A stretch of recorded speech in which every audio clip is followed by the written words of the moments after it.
तो फ्रेंड्स, ये जो है ये वीडियो कक्षा 12 वाले बच्चों के लिए बनाया जा रहा है। इसमें आप क्या पढ़ेंगे? कार्बनिक यौगिकों में कुछ प्रभाव के बारे में पढ़ेंगे। आप कार्बनिक यौगिकों में कौन कौन से प्रभाव आपको दिखाई पड़ते हैं वो पढ़ेंगे, जिन्हें जाना जाता है इलेक्ट्रॉनिक प्रभाव के बारे नाम से। जिन्हें इलेक्ट्रॉनिक प्रभाव के नाम से जाना जाता है, ये इलेक्ट्रॉनों द्वारा दिखाया जाता है।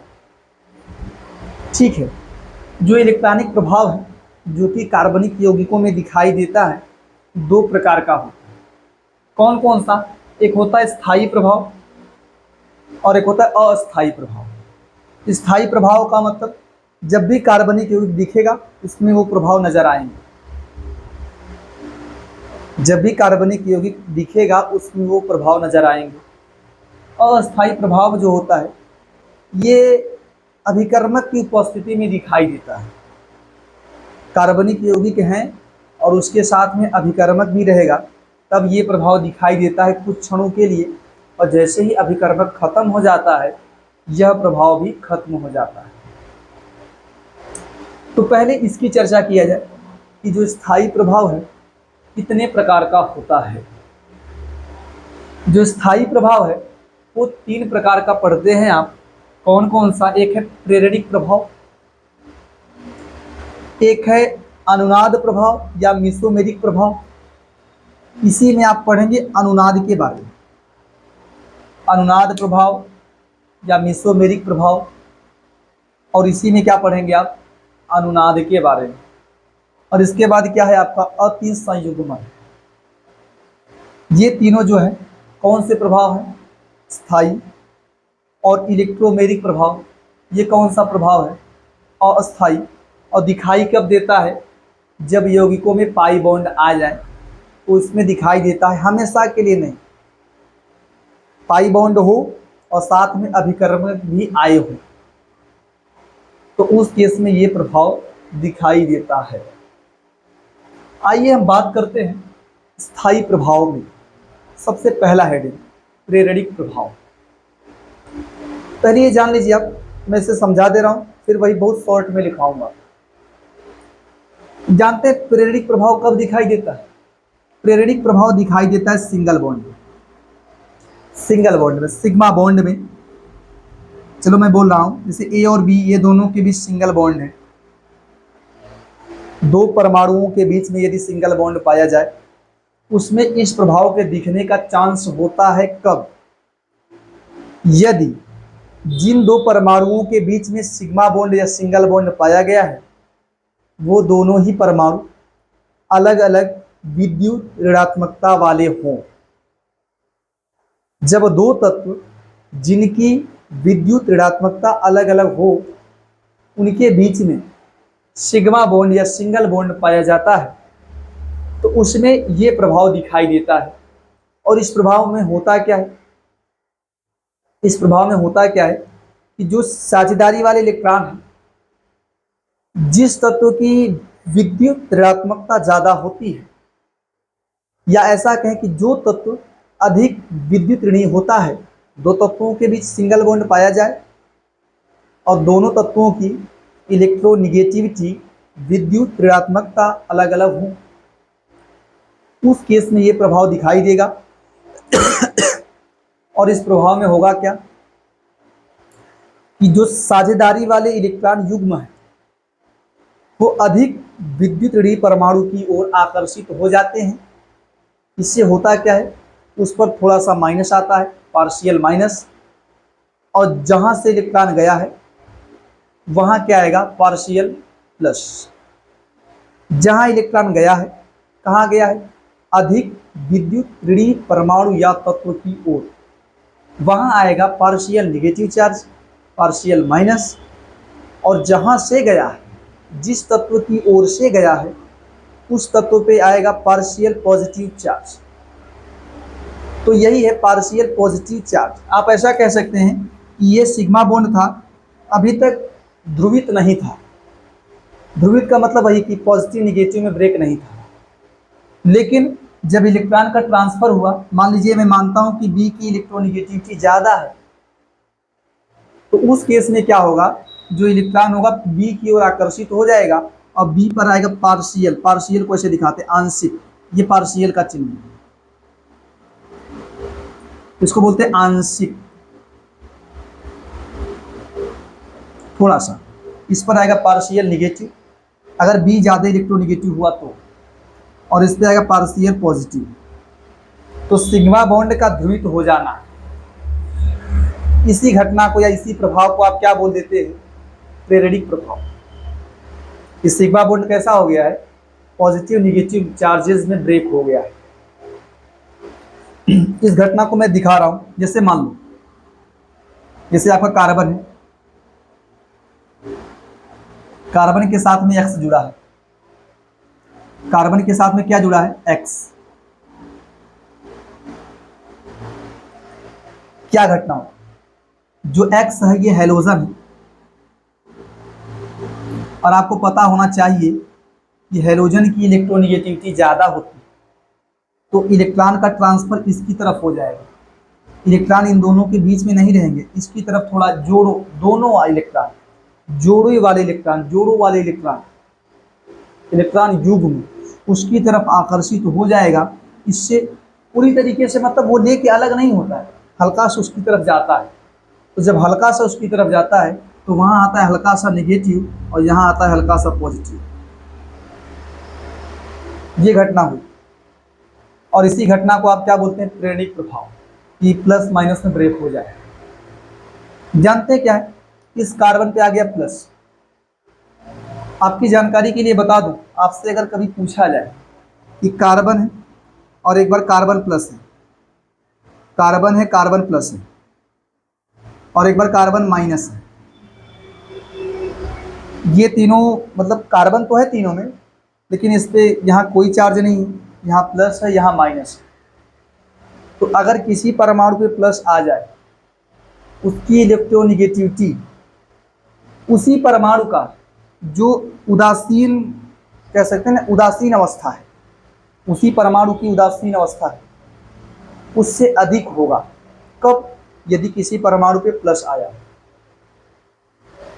किसी परमाणु पे क्या आया है, प्लस, तो उस केस में जो ये वाला है इस कार्बन की तुलना में ज़्यादा इलेक्ट्रोनिगेटिव है, और माइनस आने पर इलेक्ट्रोनिगेटिविटी और कम हो जाए। तो अगर आप इन तीनों की विद्युत ऋणात्मकता का क्रम लिखना चाहेंगे, इलेक्ट्रोनिगेटिविटी का क्रम, विद्युत ऋणात्मकता का क्रम लिखना चाहेंगे, तो आपको मिलेगा क्या, सबसे पहले आएगा सी आंशिक प्लस, फिर कार्बन आएगा, फिर सी निगेटिव वाला है। वैसे ऑक्सीजन का भी हो सकता है कि अगर एक बार ऑक्सीजन लिखा हो, एक बार ऑक्सीजन पे थोड़ा सा प्लस आया हो, एक बार ऑक्सीजन पे थोड़ा सा माइनस आया, तो ये जो प्लस वाला है ज़्यादा इलेक्ट्रोनिगेटिव होगा, उसके बाद ये होगा, और सबसे कम क्या होगा, ये। तो वही घटना हुई है कि देखो, ध्यान से देखो, समझो हुई क्या है, इस कार्बन पे आया है प्लस और इस कार्बन पे कोई आवेश नहीं है, तो यहाँ भी यही घटना हो कि ये कार्बन इसका इलेक्ट्रॉन खींच लेगा, इस कार्बन का इलेक्ट्रॉन अपनी तरफ खींचेगा। लेकिन हाँ, ये बात है कि जितना हाइड्रोजन ने इससे इलेक्ट्रॉन खींचा है, उतना इलेक्ट्रॉन ये कार्बन इस कार्बन से नहीं खींच पाएगा। खींचेगा बात है, लेकिन जितना इसने इससे खींचा है, जितना इलेक्ट्रॉन खींचेगा उतना प्लस बढ़ेगा, उतना ये कार्बन इस कार्बन से इलेक्ट्रॉन नहीं खींच पाएगा। तो यहाँ भी प्लस आएगा, लेकिन प्लस की संख्या इससे कम रहेगी। जब कम इलेक्ट्रॉन खींचेंगे तो कम प्लस आएगा, ज़्यादा इलेक्ट्रॉन खींचेंगे तो ज़्यादा प्लस आएगा। तो यहाँ प्लस की संख्या और लिखिए, इसको लिखिए डेल डेल प्लस, मतलब और कम प्लस। अब इस कार्बन पे भी प्लस है, ये कार्बन भी इसका इलेक्ट्रॉन खींचेगा, तो यहाँ भी प्लस आएगा। लेकिन हाँ, वही बात है, ये कार्बन इस कार्बन की तुलना में कम इलेक्ट्रॉन खींच पाएगा। ये कार्बन इस कार्बन की तुलना में इस कार्बन से, जितना इस कार्बन ने इससे इलेक्ट्रॉन खींचा, इस कार्बन ने जितना इलेक्ट्रॉन इस कार्बन से खींचा, उतना ही इलेक्ट्रॉन ये कार्बन इस कार्बन से नहीं खींच पाएगा, कम खींच पाएगा। तो कम खींचेगा तो प्लस की संख्या भी कम रहेगी। तो यहाँ जो प्लस उत्पन्न होगा वो डेल डेल डेल प्लस उत्पन्न होगा। ये घटना उल्टा भी हो सकता है। यहाँ कोई ऐसा भी परमाणु हो जो मान लो कॉपर हो जाए। कॉपर क्या कर रहा है, कार्बन को इलेक्ट्रॉन ट्रांसफर कर रहा है। अभी तो कार्बन का इलेक्ट्रॉन लिया गया, अभी मान लो कोई कार्बन को इलेक्ट्रॉन दे, तो जानते क्या होगा, यही घटना होगा। इस पे आएगा माइनस, इस पे क्या आएगा प्लस। कोई ऐसा तो हो जिसकी इलेक्ट्रोनेगेटिविटी कार्बन से कम, कॉपर हो मान लीजिए, ठीक है। या मैं यहाँ वही मान सकता हूँ, मान लीजिए मैंने मान लिया ए क्या है, कार्बन से कम, यहाँ कार्बन वगैरह कॉपर वगैरह हो सकता है, कम विद्युत ऋणी है। अभी आप इसको लिखे नहीं, केवल समझें कि आप मान रहे हैं कि जो ए है वो कार्बन से कम इलेक्ट्रोनेगेटिव है। तो अब ये क्या होगा, वही सिंगल बॉन्ड अगर बना हो दो भिन्न भिन्न विद्युत ऋणात्मकता वाले परमाणुओं के बीच बना हो, तो उस केस में क्या घटना होगी, क्या घटना होगी, हाँ, जो साझेदारी वाले इलेक्ट्रॉन जोड़े हैं, युग्म हैं, वो अधिक विद्युत ऋणी परमाणु की ओर आकर्षित हो जाएंगे। इससे देखने को क्या मिलेगा, आपको देखने को मिलेगा कि जो ज़्यादा इलेक्ट्रोनेगेटिव है उस पर आएगा पार्शियल निगेटिव चार्ज, और जो कम इलेक्ट्रोनेगेटिव होगा उस पर क्या आएगा, पार्शियल पॉजिटिव चार्ज। तो यहाँ जब देखेंगे तो ये इलेक्ट्रॉन देगा तो यहाँ आएगा थोड़ा सा माइनस और यहाँ आएगा थोड़ा सा प्लस। अब यहाँ उल्टा घटना है कि कार्बन अब कम इलेक्ट्रोनेगेटिव, अब ये इसको इलेक्ट्रॉन भेजेगा। लेकिन हाँ, यहाँ भी घटना है कि जितना ए ने इसको इलेक्ट्रॉन दिया, कार्बन को दिया, उतना इलेक्ट्रॉन ये कार्बन जिसपे माइनस आया है इस कार्बन को नहीं दे पाएगा। तो यहाँ माइनस की संख्या थोड़ी सी कम आएगी। जब इलेक्ट्रॉन भेजेगा तो माइनस आएगा। अब इस कार्बन पे भी माइनस है, ये कार्बन भी इस कार्बन को इलेक्ट्रॉन भेजेगा, लेकिन वही बात है कम भेजेगा, तो माइनस की संख्या डेल डेल डेल निगेटिव और कम आएगा। समझ पा रहे हैं आप? ऐसा ना कहें कि कार्बन से इलेक्ट्रॉन खींचा ही जाएगा, कार्बन को इलेक्ट्रॉन दिया भी जा सकता। कार्बनिक यौगिकों में दिखाई देता है तो सामान्य केस में कार्बन की बात कर ली जाती है, लेकिन कहीं भी जहां दो अलग अलग इलेक्ट्रोनेगेटिव एलिमेंट रहें वहां इस प्रभाव को देखा जा सकता है। समझ पा रहे हैं? हाँ, मैं एक चीज़ आपको बताना चाहता हूं कि ये जो प्रभाव है, प्रेरणिक प्रभाव है, ये डिस्टेंस डिपेंडेंट है, डिस्टेंस डिपेंडेंट है। अभी समझ लीजिए, मैं सारी बातें लिखवा दूंगा। ये दूरी आधारित है, मतलब दूरी पर आधारित है। दूरी ज़्यादा होती जाएगी तो ये प्रभाव कम होता जाएगा, चाहे देने वाला प्रभाव हो, चाहे इलेक्ट्रॉन भेजा जा रहा हो, चाहे इलेक्ट्रॉन खींचा जा रहा हो, ये दोनों ही प्रभाव सिग्मा बॉन्ड के थ्रू, सिग्मा इलेक्ट्रॉनों द्वारा हो रहा है ये घटना। तो चाहे इलेक्ट्रॉन भेजा जाए, चाहे इलेक्ट्रॉन खींचा जाए, ये प्रभाव 3 कार्बन तक ही दिखाई दे। अगर आप इलेक्ट्रॉन खींचेंगे तो खींच सकते हैं 3 कार्बन, उसके बाद ये प्रभाव नगण्य हो जाता है। क्या हो जाता है? नगण्य। या आप इलेक्ट्रॉन भेज भी रहे हो तो 3 कार्बन तक भेज सकते हैं, उसके बाद यह प्रभाव क्या हो जाता है? नगण्य। तो भी आप इसको लिखेंगे नहीं, इतना हेडिंग कीजिए, इसको हेडिंग कीजिए, अभी मैं लिखवा रहा हूँ, फिर यही छाप ले, इसी को छाप लेना, ठीक है? कितना लिखें?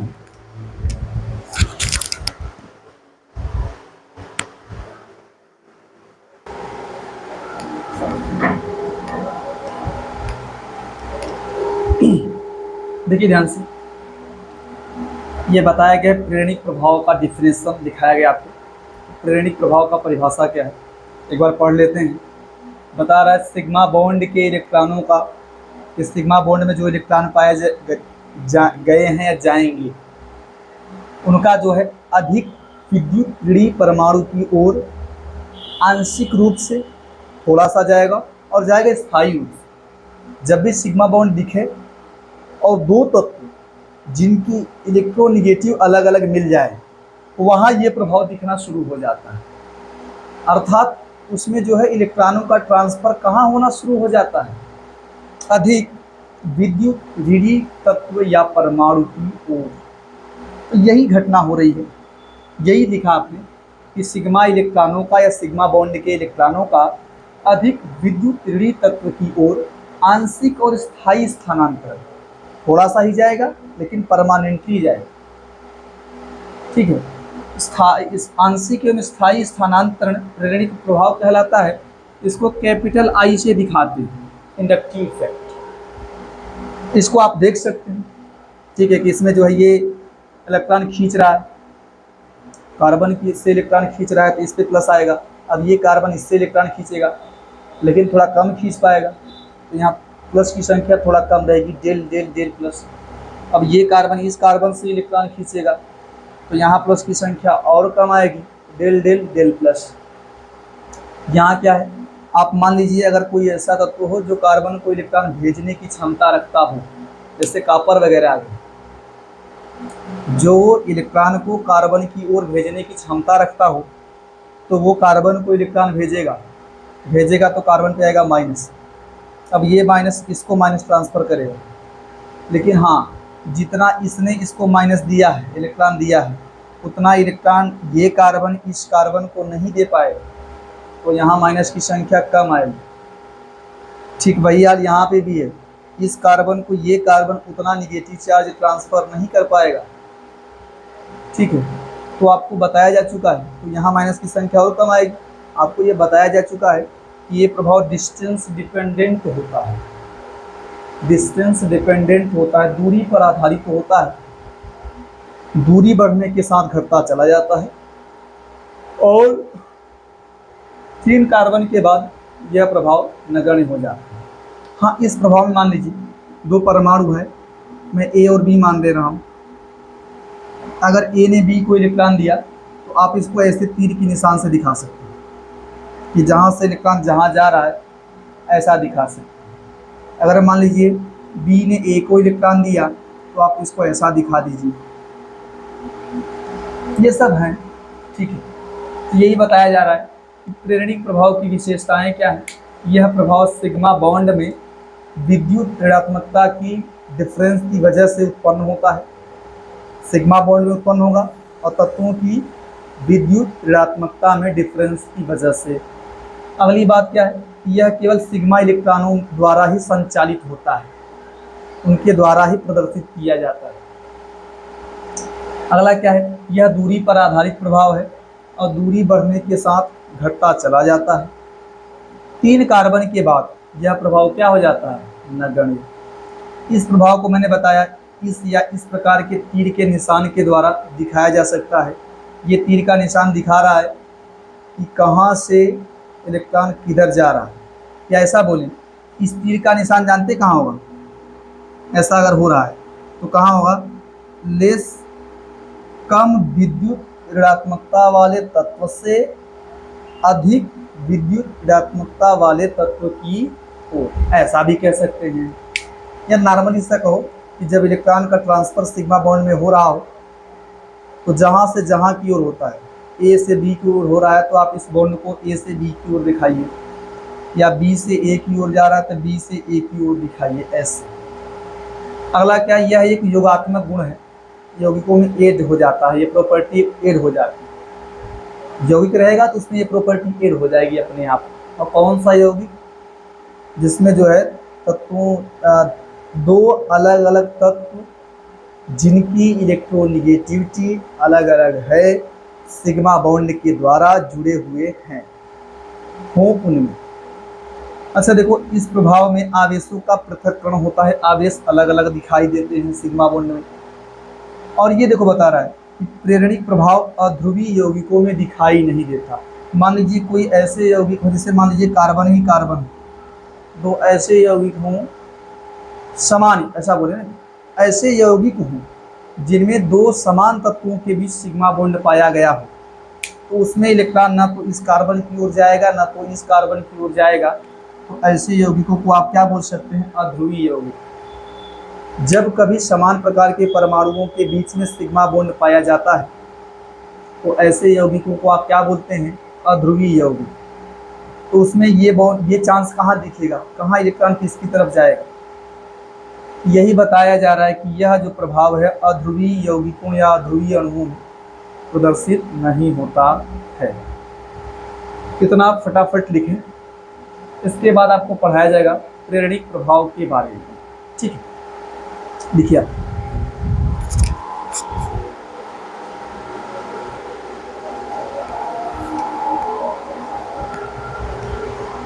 देखिए ध्यान से आप लोग, क्या लिखा गया है, प्रेरणिक प्रभाव के प्रकार। कि जो प्रेरणिक प्रभाव है ये कितने प्रकार का होता है। जो प्रेरणिक प्रभाव है ये दो प्रकार का होता है। एक होता है प्लस आई प्रभाव, एक होता है माइनस आई प्रभाव। प्लस आई प्रभाव क्या है कि इस प्रभाव में इलेक्ट्रॉन को कार्बन की ओर भेजा जाता है। कार्बन से कोई ऐसा समूह जुड़ा रहेगा जो कार्बन को इलेक्ट्रॉन भेजेगा, तो इस प्रभाव को सामान्य केस में कहते हैं प्लस आई प्रभाव।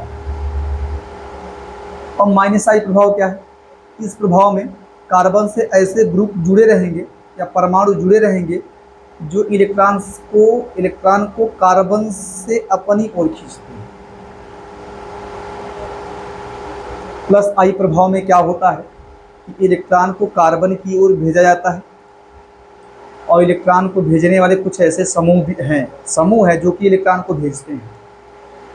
तो जब कभी भी इलेक्ट्रॉन को भेजा जाए कार्बन की ओर तो बोल देना यहाँ प्लस आई प्रभाव है, और जब कभी इलेक्ट्रॉन को कार्बन से अपनी ओर खींचा जाए तो आप क्या बोलेंगे, माइनस आई प्रभाव।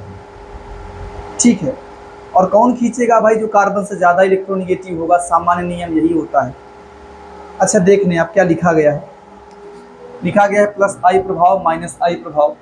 प्लस आई प्रभाव को बोल देते हैं पॉजिटिव इंडक्टिव इफेक्ट, और माइनस आई प्रभाव को क्या बोल सकते हैं आप, निगेटिव इंडक्टिव इफेक्ट। अब प्लस आई प्रभाव के बारे में क्या दिखाया गया है कि जब कोई परमाणु या समूह इलेक्ट्रॉन को कार्बन की ओर भेजता है तो ऐसे समूह को प्लस आई समूह कहते हैं, और इस प्रभाव को आप क्या बोलते हैं, प्लस आई प्रभाव। मैंने यही बताया कि इस प्रभाव में क्या होगा, इलेक्ट्रॉन को कार्बन की ओर भेजा जाएगा, इलेक्ट्रॉन को कार्बन की ओर भेजा जाएगा, और ये क्रियाकलाप करने के लिए कुछ ऐसे ग्रुप होते हैं जो कार्बन को इलेक्ट्रॉन को कार्बन की ओर भेजते हैं। अब देखो बता रहा है कि कौन कौन से ग्रुप है जो इलेक्ट्रॉन भेजते हैं कार्बन की ओर। देखिए ध्यान से, एक आपका CH2 माइनस है, एक है NH माइनस, ये तो बॉन्ड दिखा रहा है। O माइनस, सामान्य केस में जो O होता है वो इलेक्ट्रॉन खींचता है, लेकिन जब ऑक्सीजन पे माइनस आ जाए तो वो इलेक्ट्रॉन भेजने का कार्य करता है। वैसे अगर NH2 जुड़ा है, जैसे N जुड़ा है कार्बन के साथ, उस पर माइनस नहीं है, तो वो कार्बन से इलेक्ट्रॉन को अपनी ओर खींचेगा, क्योंकि N की इलेक्ट्रोनिगेटिविटी जो होती है वो कार्बन से अधिक होती है। तो वो क्या करेगा, इलेक्ट्रॉन को कार्बन से अपनी ओर खींचेगा, N O होगा वो भी खींचेगा। ठीक है, लेकिन अगर इस पर माइनस आ जाए तो माइनस आने पर यहाँ ऑलरेडी इलेक्ट्रॉन ज़्यादा हो गए हैं, तो ये इलेक्ट्रॉन को कार्बन की ओर भेजने का कार्य करते हैं। ठीक है, इनका क्रम लिखाया गया है। O माइनस कौन सा समूह है, प्लस आई समूह, ये थोड़ा जानते रहिए। CH2 माइनस, यहाँ भी इलेक्ट्रॉन हो गया है, ये भी इलेक्ट्रॉन भेजेगा कार्बन की ओर। NH minus, O minus, COO minus, जो COOH है वो इलेक्ट्रॉन को कार्बन से अपनी ओर खींचता है, वो माइनस आई समूह। लेकिन COO माइनस जो है ये कौन सा समूह है, प्लस आई समूह। इसके बाद एल्किल समूह है, जो थर्ड डिग्री एल्किल समूह होता है, सबसे अधिक इलेक्ट्रॉन भेजता है। जानते हैं ना, मेथिल एथिल ये सब एल्किल समूह है, तो उसमें जो थर्ड डिग्री एल्किल समूह होता है वो सबसे अधिक इलेक्ट्रॉन को भेजता है कार्बन की ओर। एल्किल समूहों की में जो है आपस में तुलना किया जाए तो यदि आप एल्किल समूहों की आपस में तुलना करते हैं कि कौन ज़्यादा इलेक्ट्रॉन भेजेगा, तो थर्ड डिग्री एल्किल समूह सबसे अधिक, उसके बाद सेकेंड डिग्री एल्किल समूह, उसके बाद फर्स्ट डिग्री एल्किल समूह, उसके बाद मेथिल। ठीक है, उसके बाद H होता है।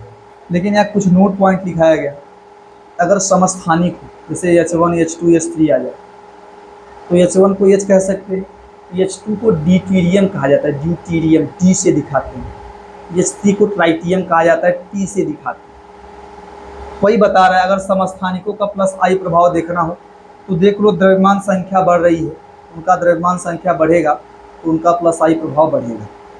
एच का द्रव्यमान संख्या 1 होता है सबसे कम, उससे अधिक ड्यूटेरियम का होता है, उससे अधिक ट्राइटियम का होता है। ऐसे कार्बन 14 कार्बन 12 में तो जो कार्बन 14 होगा उसका प्लस आई प्रभाव क्या रहेगा, ज़्यादा। ये नोटिस वाले पॉइंट हैं, ठीक है। इसके बाद यहाँ देखिए आप बताया जा रहा है कि एल्किल समूह, मैंने बताया एल्किल समूह प्लस आई समूह का कार्य करते हैं, प्लस आई समूह का कार्य करते हैं, और इन कार्बन की संख्या बढ़ने पर इनका प्लस आई प्रभाव बढ़ता है। कार्बन की संख्या बढ़ेगा तो इनके जो है इलेक्ट्रॉन भेजने की जो क्षमता होती है वो बढ़ती है। जैसे एक कार्बन होगा तो कम भेजेगा, 2 कार्बन ज़्यादा भेजेगा, चाहे ऐसे दिखाएं चाहे ऐसे दिखाइए, 3 कार्बन और अधिक भेजेगा, 4 कार्बन और अधिक भेजेगा।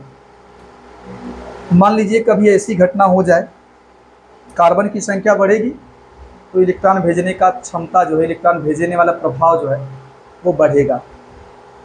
कभी ऐसी घटना मान लीजिए आपके सामने आ जाए जहां कार्बन की संख्या समान है, तब कैसे आप समझेंगे कि यहाँ इलेक्ट्रॉन ज़्यादा भेजा जाएगा, यहाँ इलेक्ट्रॉन कम भेजा जाएगा। आप क्या देखें, आप देखें डिग्री। जैसे यहाँ भी 3 कार्बन, यहाँ भी 3 कार्बन, तो इन दोनों में देखो ये फर्स्ट डिग्री का है, ये सेकेंड डिग्री का है। तो अगर डिग्री बढ़ेगी तो फिर उनके इलेक्ट्रॉन भेजने की क्षमताएँ बढ़ेंगी। यहीं देख लें आप, यहाँ 4 कार्बन, यहाँ 4 कार्बन, यहाँ 4 कार्बन, ये फर्स्ट डिग्री, ये सेकेंड डिग्री, ये थर्ड डिग्री। सबसे अधिक इलेक्ट्रॉन कौन भेजेगा, थर्ड डिग्री वाला, उसके बाद सेकेंड डिग्री वाला, और उससे भी कम क्या होता है, मतलब सबसे अधिक ये, उससे कम ये, उससे कम ये। कितना लिखें आप, तो मैं फिर बताता हूँ माइनस आई।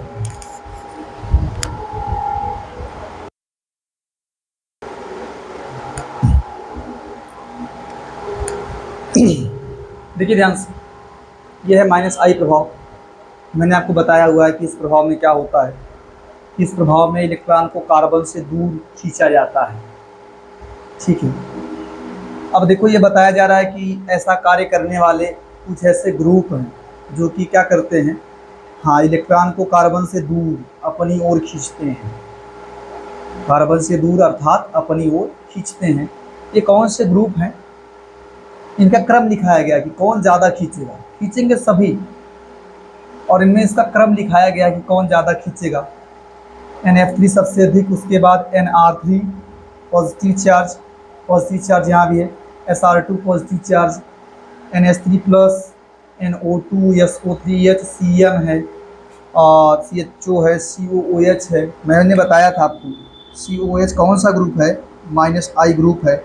लेकिन जब कभी पॉजिटिव निगेटिव चार्ज आ जाए, COO माइनस हो जाए, तो ये कौन सा कार्य करेगा, इलेक्ट्रॉन देने का कार्य करेगा, प्लस आई समूह का कार्य करेगा। इसके बाद हेलोजन्स वगैरह हैं, FCl, Bri है, एल्कॉक्सी है, OH है, ये एल्काइन है, इसके बाद NH2 है, उसके बाद क्या है आपका फेनिल, इसको बोलते हैं फेनिल समूह, क्या बोलते हैं आप, फेनिल है। उसके बाद ईन है, उसके बाद यच, तो यच का बड़ा कम है, यच की बातें नहीं की जाती। हाँ, एक और नोट पॉइंट है कि मान लीजिए कोई एक ही परमाणु हो और उसमें अगर इलेक्ट्रोनेगेटिविटी चेक करना हो तो आप उसमें यस कैरेक्टर देख सकते हैं कि अगर यस का लक्षण बढ़ जाए तो आप बोलेंगे कि इसकी इलेक्ट्रोनेगेटिविटी बढ़ती जाती है, उसकी इलेक्ट्रोनेगेटिविटी क्या होती है, बढ़ती जाती है। जैसे मान लो, जैसे कोई ऐसा परमाणु जिसमें sp संकरण हो, sp2 हो, sp3 संकरण, मान लीजिए ये 3 टाइप के पढ़ रहे हैं आप सामान्य केस में। अगर मैं यस लक्षण की बात करूं या यस परसेंटेज की बात करूं, लक्षण का मतलब परसेंटेज, और यहाँ मैं पी परसेंटेज की या पी लक्षण की बात कर लूँ तो यहाँ यस लक्षण 50 होता है, पी 50 होता है। यहाँ क्या होता है, यस जो होता है 33.33 कर दें, 33.33 होता है, और यहाँ 66.67 परसेंटेज, ठीक है। परसेंटेज लिख लें आप, ये सब परसेंटेज वाली बात है, परसेंटेज की बात है। यहाँ बात करें तो ये 25% है और ये 75%, आप निकाल लीजिएगा, ठीक है। यस 50% है, और यहाँ यस क्या है 33.33%, यहाँ 25%। तो यस का कैरेक्टर देख रहे कम होता चला जा रहा है। अगर कोई एक ही परमाणु हो जिसमें यस के कैरेक्टर्स बढ़ते जाएं तो बोलेंगे उसकी इलेक्ट्रोनेगेटिविटी बढ़ रही है, अर्थात अब वो ज़्यादा इलेक्ट्रॉन खींचेगा। इलेक्ट्रोनेगेटिविटी बढ़ने का मतलब क्या करेगा वो? ज़्यादा इलेक्ट्रॉन खींचेगा। और अगर यस का कैरेक्टर कम हो जाए तो इलेक्ट्रॉन कम खींचेगा। वही यहाँ दिखाया गया है कि यहाँ NH2 है, इसमें sp3 है, यहाँ NH है, sp2 है, यहाँ N है, sp है। तो यहाँ यस का कैरेक्टर सबसे अधिक है, यहाँ उससे कम, यहाँ उससे कम। N नहीं दिख रहा है, N को मानिए, ये N है, यहाँ भी N है, यहाँ भी N है। तो इसमें सबसे अधिक इलेक्ट्रोनेगेटिव कौन होगा?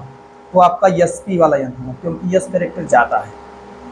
sp वाला जो नाइट्रोजन है उसका इलेक्ट्रोनेगेटिविटी ज़्यादा होगा, उसके बाद sp2 वाला नाइट्रोजन, उसके बाद sp3 वाला नाइट्रोजन। यहाँ देखिए आप, यदि किसी परमाणु या परमाणु समूह पर प्लस आ जाए, क्या आ जाए? प्लस आ जाए, तो अब वो इलेक्ट्रॉन कार्बन को नहीं देने वाला है। कार्बन पे ही प्लस आ जाए, वो भी इलेक्ट्रॉन कार्बन को नहीं देगा, वो उल्टा कार्बन से इलेक्ट्रॉन लेगा। तो यही बात है, यदि कोई परमाणु या परमाणु समूह है जो इलेक्ट्रॉन को कार्बन या कैसा कहें उस पर प्लस आ जाए, उस परमाणु पे क्या आ जाए? प्लस, तो वो इलेक्ट्रॉन को कार्बन की ओर नहीं भेजेगा, उल्टा कार्बन से खींचेगा। ये बताया जा रहा है, जैसे मान लो O पे माइनस आ जाए, O माइनस आ जाए तो वो क्या करेगा?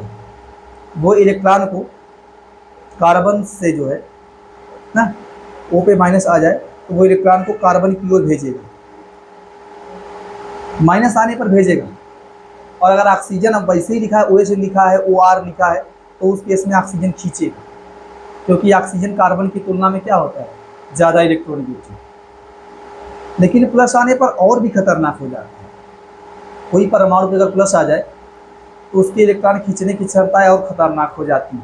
यही बताया जा रहा है, किसी परमाणु पे प्लस आ जाएगा तो -I समूह का कार्य करता है, अर्थात कार्बन से इलेक्ट्रॉन को अपनी ओर खींचता है। ठीक है, तो ये ऑक्सीजन नाइट्रोजन, मान लीजिए इन दोनों पर प्लस आया, ये दोनों ही इलेक्ट्रॉन खींचेंगे। अब इन दोनों की तुलना कीजिए, कौन ज़्यादा खींचेगा? तो जो O+ होगा, जिसकी इलेक्ट्रोनेगेटिविटी ज़्यादा होती है, अगर उस पर प्लस आ जाए तो बहुत दुखद बात है, सही बात नहीं है, सही घटना नहीं है। जिस परमाणु पे जिसकी इलेक्ट्रोनेगेटिविटी ज़्यादा, ऑक्सीजन की अधिक होती है नाइट्रोजन से, दोनों में प्लस आया है, लेकिन ऑक्सीजन के लिए ज़्यादा दिक्कत वाली बात है, वो जल्दी इलेक्ट्रॉन जो है खींचना चाहेगा N की तुलना में। तो जिसकी इलेक्ट्रोनेगेटिविटी ज़्यादा होती है, अगर उस पर प्लस आ जाए तो वो क्या करेगा? बहुत तेज़ी से इलेक्ट्रॉन खींचेगा। तो O का ज़्यादा होता है, O+ का N+ से। हाँ, अब मान लीजिए O+, N+, ऑक्सीजन नाइट्रोजन, अगर O+ भी आया हो, N+ भी आया हो, फिर ऑक्सीजन आया हो, फिर नाइट्रोजन आया हो, तो इनके खींचने का क्रम क्या होगा? सबसे अधिक O+ खींचेगा, उसके बाद N+ खींचेगा, उसके बाद ऑक्सीजन। N+ और ऑक्सीजन, तो उस केस में N+ खींचता है। इन समूहों को 1-2 बार देखेंगे, थोड़ा सा क्वेश्चन सॉल्व करेंगे, तब ये समूह यूज होंगे और आपको याद होंगे। ठीक है, कितना लिखिए आप? अब लिखाया जाएगा प्रेरणिक प्रभाव के अनुप्रयोग।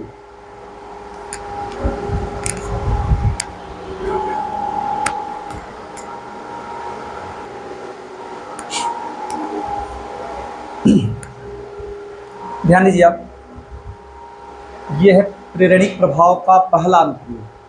प्रेरणिक प्रभाव के अनुप्रयोग में सबसे पहला अनुप्रयोग क्या है? बताना है कार्बधनायन के स्थायित्व के विषय में। कार्बधनायन का मतलब कार्बन पे प्लस, प्लस का मतलब वहाँ इलेक्ट्रॉन की कमी है। अगर इलेक्ट्रॉन की कमी है तो उनको इलेक्ट्रॉन चाहिए, तो जितना अधिक उनको इलेक्ट्रॉन दिया जाएगा उनका स्थायित्व क्या होगा? उतना ही बढ़ेगा। कार्बधनायन क्या है? उस पर इलेक्ट्रॉन की कमी है, उसको इलेक्ट्रॉन चाहिए। जितना अच्छी तरीके से, जितना बढ़िया उसको इलेक्ट्रॉन दिया जाएगा, उसका स्थायित्व क्या होगा? बढ़ेगा। समझे? अच्छा देखो ध्यान से, यही बता रहा है कार्बधनायन एक इलेक्ट्रॉन न्यून स्पीसीज है तथा प्लस आई समूह की संख्या बढ़ने पर, भाई प्लस आई समूह का मतलब इलेक्ट्रॉन भेजने वाले समूह, उनकी संख्या बढ़ जाए तो इसका स्थायित्व बढ़ेगा। यहाँ देखिए आप, देखो ये तुम्हारा क्या है, प्लस आई समूह 3 है, यहाँ प्लस आई समूह 2 है, थर्ड डिग्री है, सेकेंड डिग्री यहाँ 1 है, यहाँ 1 भी नहीं है, तो प्लस आई समूह की संख्या अधिक है, यहाँ पे ये ज़्यादा इलेक्ट्रॉन भेजेगा, स्थायित्व बढ़ेगा। यहाँ 2 ही है, वहाँ 1 है, ये तो डिग्री बता रहा है, थर्ड डिग्री का कार्बोधनायन है, ये सेकेंड डिग्री का कार्बोधनायन है, फर्स्ट डिग्री का कार्बोधनायन है, वो मेथिल कार्बोधनायन है। इनका स्थायित्व क्या लिखेंगे आप, सबसे अधिक ए का होगा स्थायित्व, बी का, सी का, फिर डी का। ये आपका स्थायित्व का क्रम है। यहाँ देखिए आप रट लो कि स्थायित्व में क्या होता है। कार्बोधनायन का स्थायित्व सामान्य केस में थर्ड डिग्री सबसे अधिक होता है, ये भी लिख सकते हैं या करके आप यहाँ के लिए सबसे अधिक थर्ड डिग्री, उसके बाद सेकेंड डिग्री, उसके बाद फर्स्ट डिग्री, उसके बाद आपका CH3+, ऐसा भी लिख सकते हैं कि थर्ड डिग्री सबसे अधिक कार्बोधनायन वाला, थर्ड डिग्री सबसे अधिक, उसके बाद सेकेंड डिग्री, उसके बाद फर्स्ट डिग्री, सबसे कम मिड। यहाँ बात किया जाए, ये कार्बोधनायन फर्स्ट डिग्री का है, क्यों, जिस कार्बन से है वो कार्बन एक कार्बन से जुड़ा हुआ है। ये कार्बोधनायन सेकेंड डिग्री का है, ये कार्बोधनायन थर्ड डिग्री का है, तो स्थायित्व तो लिख लें आप। स्थायित्व तो सबसे अधिक सी का होगा, फिर बी का होगा, फिर ए का, ठीक है। इन तीनों में तुलना करेंगे, सबसे अधिक थर्ड डिग्री का, फिर सेकेंड डिग्री का, फिर फर्स्ट डिग्री का। यहाँ बात करें, देखो यहाँ भेजने वाला ग्रुप H है और यहाँ D, तो क्या है, प्लस है कार्बन पे ना, कार्बन को जितना बढ़िया इलेक्ट्रॉन दिया जाए उसका स्थायित्व उतना अधिक रहेगा। तो अच्छा बताइए, इलेक्ट्रॉन भेजने वाला प्रभाव D का ज़्यादा होता है कि H? मैंने अभी लिखवाया था, B का ज़्यादा, उससे अधिक T का होता है, D से अधिक T का होता है। तो यहाँ जो स्थायित्व लिखेंगे ना, यही लिख लीजिए आप। स्थायित्व क्या लिखेंगे, D बढ़िया इलेक्ट्रॉन भेजेगा और H कम, A ज़्यादा होगा, B क्या होगा, कम। इसी पर आधारित एक एग्जाम्पल दिया गया है। यहाँ पे तीनों CH3 हैं, यहाँ पे 2 CH3 एक CD3 है, D आ गया है, ये C को इलेक्ट्रॉन D भी देगा। यहाँ तीनों CH3 हैं, यहाँ 2 CH3 एक CD3, D का मतलब ड्यूटीरियम। D क्या करता है, H से बढ़िया इलेक्ट्रॉन भेजता है। यहाँ 2 CD3 आ गए हैं, CD3 को बोलते हैं ड्यूटीरोमिथाइल। CD3 का क्या नाम है, ड्यूटीरोमिथाइल।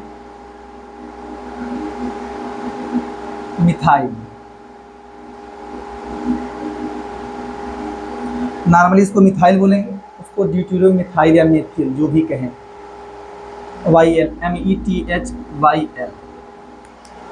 यहाँ बात करें आप, तो यही है, D जैसे ही, D या कह सकते हैं ना, D जैसे ही आता जाएगा कार्बोधनायन का स्थायित्व तो क्या होगा, बढ़ता चला जाएगा, क्योंकि D के इलेक्ट्रॉन भेजने की जो क्षमता है, D के इलेक्ट्रॉन भेजने की जो क्षमता है H की तुलना में ज़्यादा है, इसलिए D आता रहेगा। D के आने के साथ कार्बोधनायन का स्थायित्व भी क्या होगा, बढ़ेगा। तो यहाँ जो स्थायित्व का क्रम लिखेंगे आप, तो क्या लिखेंगे, सबसे अधिक D का होगा, C का होगा, B का होगा, A का। प्रेरणिक प्रभाव के हिसाब से यही क्रम होगा, सबसे अधिक D का, C का, A का, नहीं B का, फिर A का। इतना पढ़िए, ठीक है।